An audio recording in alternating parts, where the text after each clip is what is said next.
Good morning, guys. How are you? So this is the day after the surgery. Everything went well, successful. Um, Yesterday, I think they started around 12 something. I got to the hospital at 8 something. Started around 12 something, and I came out in recovery. I had a hard time waking up. I must have been really tired, but it was like maybe 2 something. Surgery was only supposed to be like 45 minutes to an hour. But they said no complications, no issues. I did beautifully. Um,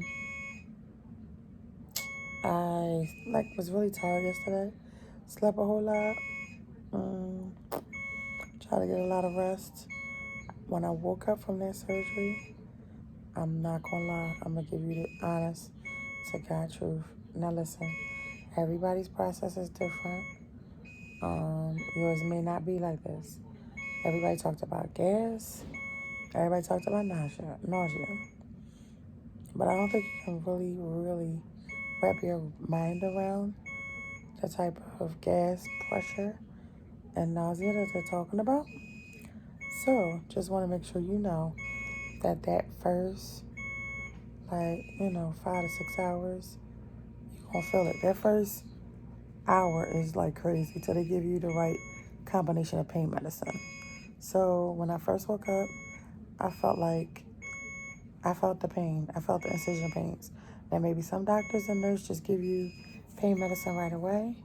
I think my doctor waits to find out at what level. So they tried 3 different pain medicines for me before I got comfortable. I had 2 different kinds of nausea pain plus the patch on the back of my neck. They give you a patch for nausea before the surgery. And then it was just like, okay, I can bear it. Because at first it was like, I have made a mistake. What have I done? This is not the will of God for my life. I messed up. They can't reverse it, but this is horrible. I don't know how I can do this. And I heard all the people saying it, but I'm like, dang, I thought I had a high tolerance of pain. How did this happen? But once I got the right pain medicine and nausea medicine, I was like, okay, I could bear this. It was still a lot of pressure. My grandma used to always tell me about moving, like do little movements like this to move your gas around. So I was able to do stuff like that, lift my arms, that causes a lot of movement, and then you just start belching. And that is a relief. When you start belching, you're like, yes, it's coming out. The gas, it's just little by little tiny amounts. A little bit of pressure, a little bit, each time you belch. So I was in recovery for a little while, and then they brought me up to my room. My husband was here, and then the first time I walked to the bathroom, this is when I started realizing they're absolutely right. The walking does it. My first walk to the bathroom, I was belching and everything. I didn't pass any gas from the bottom, but I was belching from the top.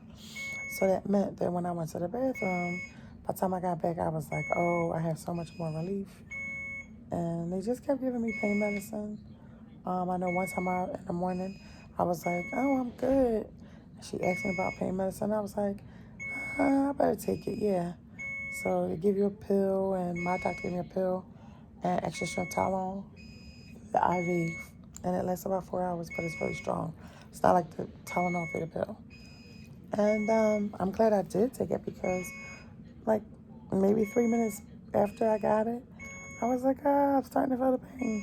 So it's like, good, it's in your system, so it'll kick right in. So I would say stay on top of your pain medicine, at least for that first day. I don't know how it goes, so I'll let you know as we go along this, but stay on it as long, just go ahead. Don't try to be superwoman because sometimes if you don't have that regimen in you and it creeps up on you, it could be a lot. But I can say I feel pretty good. Your mouth is always really dry. Make sure you bring some type of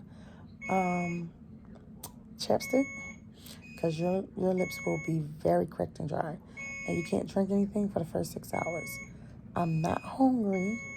Last night they brought me a soup, and I hadn't eaten anything since Sunday at 8. So last night it would have been like around 7 or 8 they were bringing me soup. And I was like, I can't do it. Nope, I don't want to drink it. I'm good.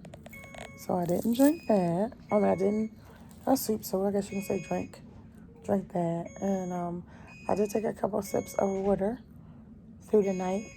Um, didn't have a problem because it was really small. Like from what I'm understanding this morning, I can do like 4 small sips of water or broth every 15 minutes. Um, Now the broth sometimes gives me a little bit of gas and reflux. The water is pretty good, but you can tell when you've done too much. It'll get real heavy and kind of pressure on your chest. Stop. For like 10-15 minutes, it'll go away, and you can go ahead and back to drinking your water. I'm finding that this soup makes me have gas more and reflux. So I'm trying to drink more water than the soup, but they all count towards liquids.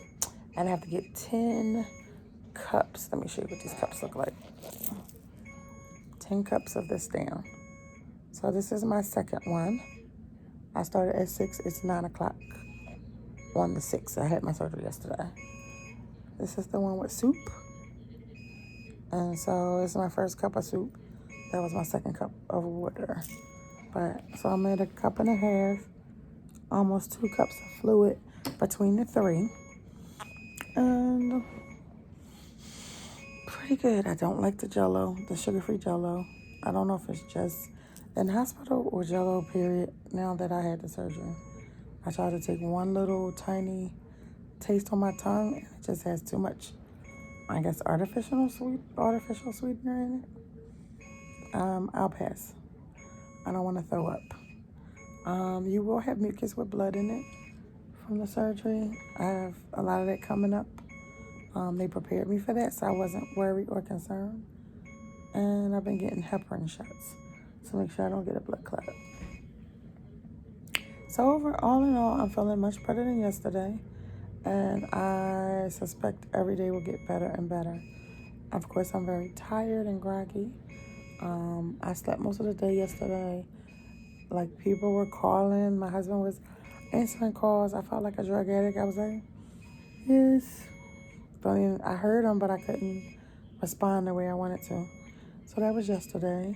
I went to sleep around 12 at night. I woke up. So I got out of surgery around 2. So I was groggy probably till about 7-ish. Around 7-ish, I started getting up and feeling a little bit better, moving around. And then I went back to sleep around 12 midnight, 12 something. And I was so tired when they were coming in to check my vitals and poke me and take blood. It was just kind of like, sleep halfway, do what you got to do. And I woke up at 5 this morning. And I've been up since 5. I started drinking more water probably around 6. And it's 5 of 9. So right now, I'm getting tired again.